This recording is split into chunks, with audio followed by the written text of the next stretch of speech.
Hi student, welcome to my channel learning accounts. चलिए आज हम अपने वीडियो में चलते हैं। आज हम अकाउंटिंग पार्टनरशिप का पार्ट 4 के उसमें चलते हैं। उसमें दो टॉपिक आज कवर करते हैं। तो आज का जो टॉपिक है, एक तो प्रैक्टिकल क्वेश्चन जिसपे पीएनएल अप्रोप्रिएशन कैसे बनाते हैं, उसका अकाउंट कैसे बनता है और पार्टनरशिप कैपिटल कैसे बनता है। और दूसरा जो है हमारा कैलकुलेशन पास्ट एडजस्टमेंट ट्रीटमेंट, अगर कोई interest on capital, interest on drawings या कुछ भी अगर हम ओमिट कर जाते हैं तो उसके स्टेप्स कैसे हैं कि हमें एडजस्टमेंट एंट्री बनानी होती है। तो वो एडजस्टमेंट एंट्री कैसे बनाते हैं, उसके लिए स्टेप्स क्या हैं, कौन कौन से स्टेप्स हैं, कौन कौन से स्टेप्स को फॉलो करने हैं, वो सब आज हम थ्योरेटिकली हम पढ़ेंगे और नेक्स्ट वीडियो में हम उसका प्रैक्टिकल देखेंगे। तो चलिए आज हम पहले टॉपिक में चलते हैं, जो प्रैक्टिकल क्वेश्चन, जो पीएनएल अप्रोप्रिएशन और पार्टनर्स कैपिटल अकाउंट बनाया है उसके ऊपर हम एक क्वेश्चन करते हैं कि कैसे करना है उसको। तो मैंने एक क्वेश्चन लिया है, इसमें ऑन 1 अप्रैल 2019 ए फर्म जो है उसके अंदर 3 पार्टनर हैं, ए बी सी 3 पार्टनर, और वो कंट्रीब्यूट कर रहे हैं अपने कैपिटल 60,000, 50,000 एंड 30,000। सी एक ऐसा पार्टनर है जिसने लोन दिया है पार्टनरशिप को, सॉरी फर्म के अंदर, जो 10,000 रुपीज़ दिया है 1 October 2019। The partnership deed has the following case. Interest on capital दे रखा है 6% per annum. Interest on drawings दे रखा है 6% पर एनम, और ड्राइंग्स जो है वो each partner quarterly end of the each quarter 4,000 rupees withdraw कर रहे हैं, और ये स्टार्ट हो रहा है 30 जून 2019 से। Working partner A and B to get salary 200 and 300 per month respectively. Interest on loan was allowed to see 6% per annum. B is to get rent 2,000 per month for use of building by the firm. Profit are shared in the ratio 4:2:1 up to 70,000। मतलब 70,000 जितना profit आएगा उसका 70,000 तक हम 4:2:1 में बांटेंगे। And above the ₹70,000 the distributor remaining portion in equally 1:1 के ratio में हम इक्वली जो बाकी का डिफरेंस अमाउंट है वो हम बांटेंगे। और फर्म के अंदर जो नेट प्रॉफिट है, जो ऊपर के सारे एडजस्टमेंट करने से पहले, वो है 1,35,000। तो चलिए आज हम सोल्यूशन के अंदर चलते हैं और इसके क्वेश्चन को कैसे हम सॉल्व करें। तो सोल्यूशन में सबसे पहले मैं क्या लूँगा, प्रॉफिट लूँगा, जो हमें क्वेश्चन में दे रखा था 1,35,000। अच्छा, उसमें बी को रेंट दे रहे हैं, जो ऑफिस हम यूज़ कर रहे हैं, जो पार्टनरशिप फर्म जो यूज़ कर रही है ऑफिस, उसके उसका जो रेंट है वो बी को दिया जा रहा है, जो 24,000 है। उसके बाद जो लोन जो दिया है सी ने 10,000, उस 10,000 के ऊपर अगर हम 6% देंगे तो 600। और ये जो लोन का जो अमाउंट है ये कब दिया था, 1 अक्टूबर को, तो 6 महीने का इंटरेस्ट लगेगा, तो इसके अंदर 300 का इंटरेस्ट लगेगा। इन दोनों अमाउंट को पहले हम 1,35,000 से माइनस कर देंगे। पहले हमने प्रॉफिट एंड लॉस अकाउंट बनाना था, इस क्वेश्चन के अंदर हमने वो नहीं बनाया, इसलिए हम डायरेक्टली हम पीएनएल अप्रोप्रिएशन में 1,35,000 में से 24,000 माइनस 300, ये दोनों ही माइनस करके यहाँ हमने क्रेडिट साइड में अमाउंट लिख दिया 1,10,700। फिर इंटरेस्ट ऑन ड्राइंग्स देना था, जो हमने ए बी सी तीनों पार्टनर को दिया है 1,080। मतलब टोटली हमें इंटरेस्ट ऑन ड्राइंग्स कैसे कैलकुलेट करना है वो मैंने नेक्स्ट स्लाइड में मैंने दिखा रखा है, तो उसके ऊपर हम नेक्स्ट स्लाइड में बात करते हैं। अभी जो नीचे जो हमने नोट दे रखा है उसके अंदर हमने ये दे रखा है कि जो प्रॉफिट आया 70,000 और रिमेनिंग पोर्शन जो प्रॉफिट है वो 1:1 के रेशियो में बांटना है। तो ये प्रॉफिट कैसे आया कि इंटरेस्ट ऑन ड्राइंग्स हमने दिया 108 यहाँ पे क्रेडिट साइड में, और इंटरेस्ट ऑन कैपिटल वहाँ पे डेबिट साइड में हमने दिया है 3,600, 3,000 एंड 1,800। इसका मतलब है कि जो ए का जो कैपिटल है उसका 6%, बी का जो कैपिटल का अमाउंट है वो 6%, और सी का जो कैपिटल का अमाउंट है वो 6%। ऐसे ही पार्टनर सैलरी जो हमें देना है वो 200 और 300 ए एंड बी दोनों को देने थे, तो 200 पर मंथ था वो, तो पर मंथ का मतलब है 200 इंटू 12, 2,400, और बी को जो हमें 300 देना था पर मंथ वो 300 इंटू 12, 3,600। तो ये सारा ऐड माइनस करने के बाद जो हमारा प्रॉफिट आया वो आया 97,380। अब 97,380 जो है मोर देन 70,000 प्रॉफिट है। तो पहले के फर्स्ट 70,000 प्रॉफिट को मैं क्या करूँगा, 4:2:1 जो क्वेश्चन में हमें दे रखा है उसको अगर मैंने उसमें बांटा तो हमारा ए का आया 40,000, बी का आया 20,000, सी का आया 10,000। फिर मैं देखूंगा कि कितना रिमेनिंग पोर्शन बचा। इस 97 में से अगर मैंने 70,000 माइनस किया तो मेरा रिमेनिंग पोर्शन बचा 27,380, और इन अमाउंट को मैं रेशियो में बांटूंगा 1:1:1 which is equally distributed by the partner. तो जब मैं इक्वली डिस्ट्रीब्यूट करूंगा तो 9,127 तीनों पार्टनर्स के उसमें बढ़ जाएगा। पॉइंट में डिफरेंस आ रहा है तो एक पार्टनर को हमने पॉइंट कम कर लिया और दूसरे दो पार्टनरों को हमने पॉइंट को राउंड ऑफ में कर लिया था। अब हम देखेंगे तो प्रॉफिट हमारा ए बी सी तीनों का जो हम ये दो प्रॉफिट है ये जब हम ऐड कर देंगे तो 49,127, 29,127 एंड 19,126 ये तीन प्रॉफिट को हम डिस्ट्रीब्यूट कर देंगे कैपिटल अकाउंट में और यहाँ हम दिखा देंगे 97,380 प्रॉफिट पीएनएल अप्रोप्रिएशन का और ये पीएनएल अप्रोप्रिएशन हम क्लोज कर देंगे अकाउंट। तो चलिए इंटरेस्ट ऑन ड्राइंग्स कैसे कैलकुलेट करना है और इंटरेस्ट ऑन कैपिटल कैसे कैलकुलेट करना है वो अगले स्लाइड में और पार्टनरशिप कैपिटल कैसे बनाना है वो अगले स्लाइड में। जो ये तीनों पार्टनर का जो हमारा कैपिटल है 60,000, 50,000 और 30,000 ये 6% हम तीनों को देंगे और इसमें ये जो कैपिटल का ये 1 अप्रैल 2019 से ही है। तो 1 अप्रैल 2019 से लेके 31 मार्च 2020 तक अगर देखें तो पूरा 12 महीने ये अमाउंट रहा। तो ये पूरे के पूरे 12 मंथ्स का इंटरेस्ट हम दिया जाएगा। तो इसलिए यहाँ पे मेरा जो इंटरेस्ट है वो 3600 और 3000 और 1800। उसके बाद वर्किंग नोट 2 देखोगे जो पार्टनर सैलरी जो पार्टनर्स करंट अकाउंट में दिखा रहे हैं क्रेडिट साइड में, अगर वो देखोगे तो वो मैंने आपको यहाँ पे दे रखा है 200 इंटू 12 एंड 300 इंटू 12। सी को कोई भी सैलरी नहीं दी जा रही, क्वेश्चन में कहीं भी मेंशन नहीं है, इसलिए उसका जो कॉलम है वो ब्लैंक छोड़ रखा है। फिर हम पीएनएल अप्रोप्रिएशन का जो अकाउंट में से जो प्रॉफिट हमने बांटा, जो हमने पिछले स्लाइड में देखा था कि उनके प्रॉफिट बांटे थे और वो हमने ट्रांसफर किए थे, तो वो प्रॉफिट जो है वो यहाँ लेके आएंगे। तो ए का जो प्रॉफिट है 49,127, बी का जो प्रॉफिट है 29,127 एंड सी का जो प्रॉफिट है 19,126। तो ये तीनों प्रॉफिट जो है ये तीनों कैपिटल पार्टनर्स के करंट अकाउंट में हम क्रेडिट साइड में डिस्ट्रीब्यूट कर देंगे। ऐसे ही जो ड्राइंग्स जो दे रखा था क्वेश्चन में वो दे रखा था 4,000 पर क्वार्टरली और end of the quarter each quarter में। तो मैंने यहाँ पे जो वर्किंग नोट 3 है उसमें मैंने क्लियरली बता रखा है कि क्वार्टर का मतलब होता है एक क्वार्टर में 3 मंथ्स होते हैं और टोटली एक साल के अंदर जो क्वार्टर होते हैं 4 क्वार्टर्स होते हैं।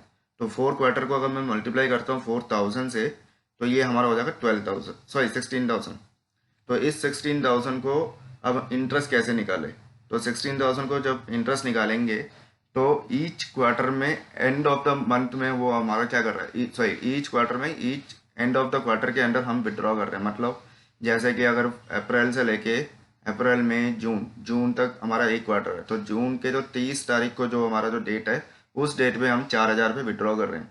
तो 30 तारीख को जब मैंने 4,000 पे मैंने विड्रॉ किया तो मेरा उस 4,000 का जो ड्राइंग से जो इंटरेस्ट देना है वो कितने महीने का देना है, वो 9 मंथ्स का देना है।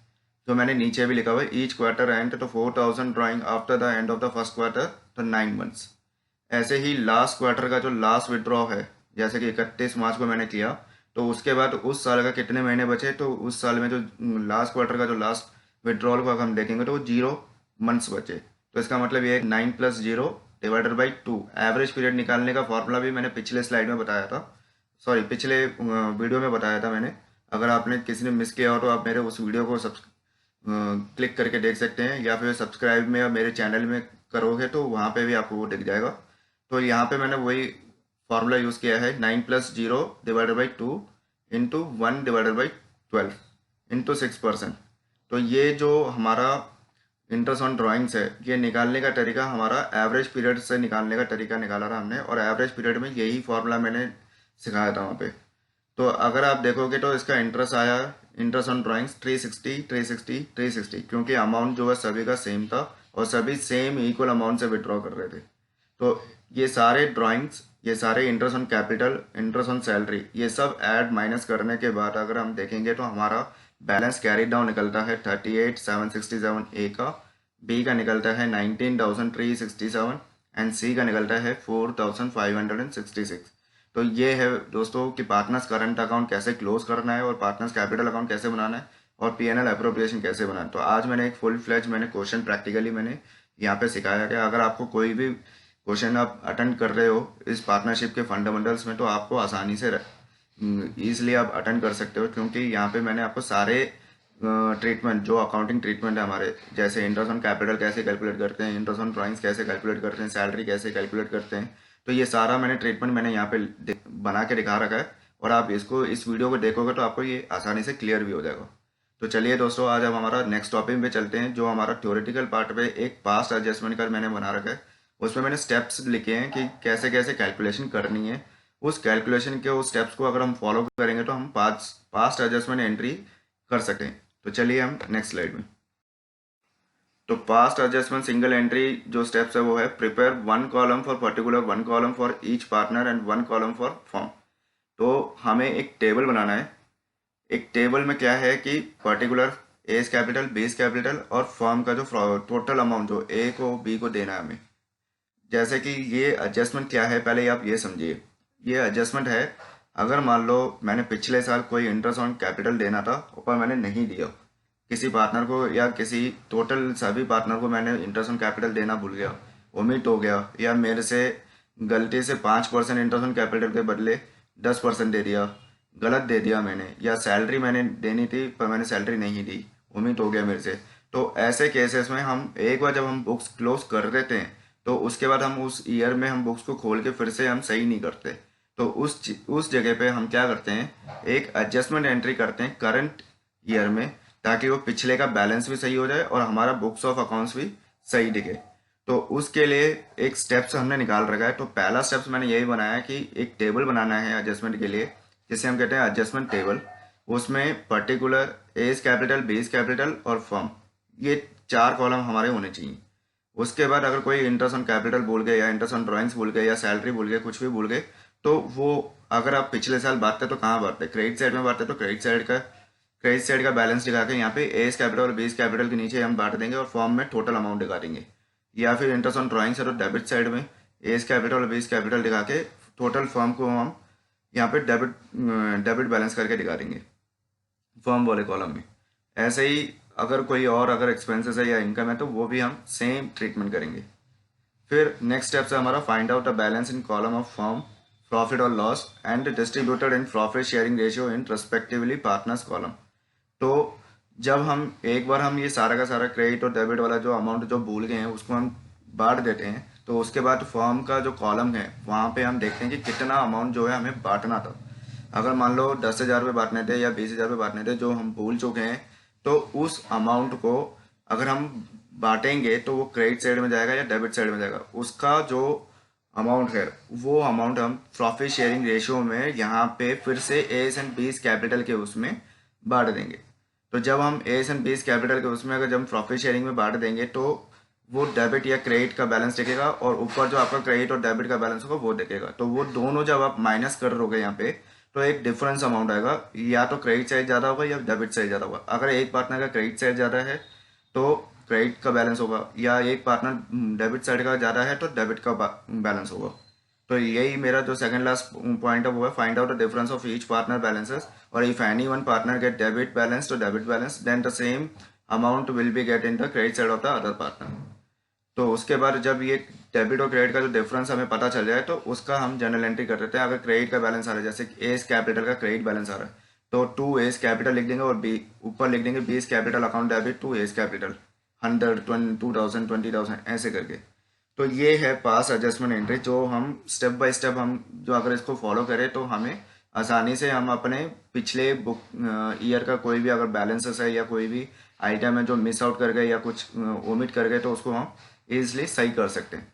तो दोस्तों आज आपको ये थ्योरेटिकली आपको ये समझ में आ गया होगा कि जो नेक्स्ट वीडियो आएगा जो उसके ऊपर मैं पूरा का पूरा पास एडजस्टमेंट के ऊपर मैं प्रैक्टिकल वीडियो में निकालूंगा, क्योंकि ये बहुत बड़ा कंसेप्ट है। तो इसके लिए 2-3 क्वेश्चन प्रैक्टिकली जब तक मैं डालूंगा नहीं तब तक आपको समझ में नहीं आएगा। तो आज टाइम के कंस्ट्रेंट की वजह से मैंने सिर्फ इसका एक जस्ट स्टार्टिंग का व्यू मैंने दिया है, जो आप स्टेप बाय स्टेप अगर आप इसको पढ़ोगे तो आसानी से आप भी खुद भी अटेम्प्ट कर सकते हो। तो दोस्तों आपको ये 2 टॉपिक आज समझ में आए होंगे। अगर आपको इसमें कोई डाउट हो तो प्लीज़ आप मेरे कमेंट बॉक्स में जाके कमेंट कीजिए, और आपकी क्वेरीज को कोई भी अगर प्रॉब्लम है या कोई क्वेश्चन अगर आपसे अटेम्प्ट नहीं हो रहे तो मैं उस क्वेश्चन को मैं अटेम्प्ट करवाने की पूरी हेल्प करूँगा। तो चलिए आज के लिए इतना ही। तो अगर आपको मेरा वीडियो अच्छा लगे तो आप मेरे वीडियो को लाइक कीजिएगा, शेयर कीजिएगा और सब्सक्राइब कीजिएगा और कमेंट कीजिएगा। प्लीज़ दोस्तों सब्सक्राइब ज़्यादा कीजिए और शेयर कीजिए ज़्यादा, और भी स्टूडेंट को आप इस वीडियो को शेयर कीजिए। अगर आपको ये इजी लगता है इस वे पढ़ने में तो आप उनको भी शेयर कीजिए, ताकि दूसरे बंदे को भी आसानी से ये सारे कंसेप्ट क्लियर हो सके और वो भी अच्छे से स्कोर कर सके। और ये CBSE का बहुत इंपॉर्टेंट टॉपिक चल रहा है, तो please don't miss out this video. आप इस वीडियो को मिस मत कीजिए और इसको सब्सक्राइब करके फॉलो कीजिएगा। Thank you.